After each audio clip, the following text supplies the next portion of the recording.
V podjetju Špar Slovenija pri projektu ohranjanja avtohtonih in starih sort Špar kot nekoč že 2 leti razvijamo uspešno partnerstvo s Kmetijskim inštitutom Slovenije.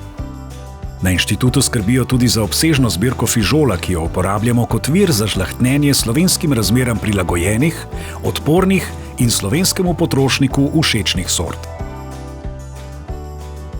Navadni fižol izvira iz Srednje in Južne Amerike, od koder se je v 16. stoletju začel širiti po vseh ostalih celinah.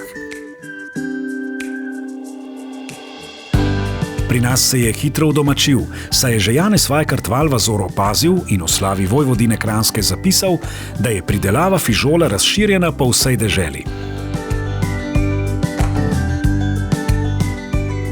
Skozi stoletja kontinuirane pridelave so se ob različnih klimatskih in talnih razmerah, veliki pestrosti krajine, izoliranosti ter zaradi različnega načina pridelave in uporabe v Sloveniji razvile številne avtohtone populacije in sorte fižola. Z zbiranjem avtohtonega fižola v Sloveniji je prvi začel Janez Zaplotnik, že sredi 30. let prejšnjega stoletja.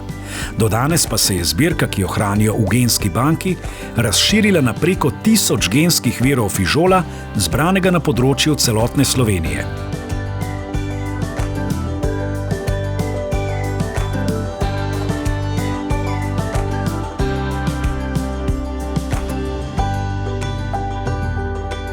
Fižol sejemo v obdobju po ledenih možeh, sredi maja.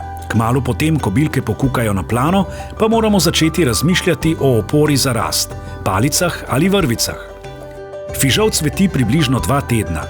Ker je samoprašna rastlinska vrsta, za opraševanje ne potrebuje čebel ali vetra.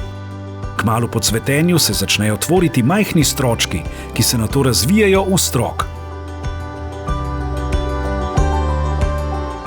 Stroki se kmalu potem, ko dosežejo polno dozorelost, začnejo sušiti in ko so na otip šelesteči, jih poberemo.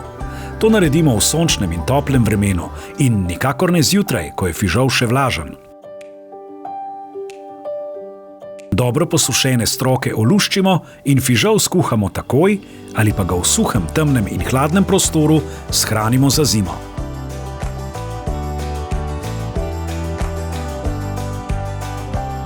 Nekatere sorte fižola vključujemo v naš program ohranitev avtohtonih sort Špar kot nekoč, kjer bo na voljo ljubiteljem domačih vrtnin. Sorte fižola, ki so ga poznali in pridelovali naši predniki, tako ne bodo izginile iz naših vrtov in miz.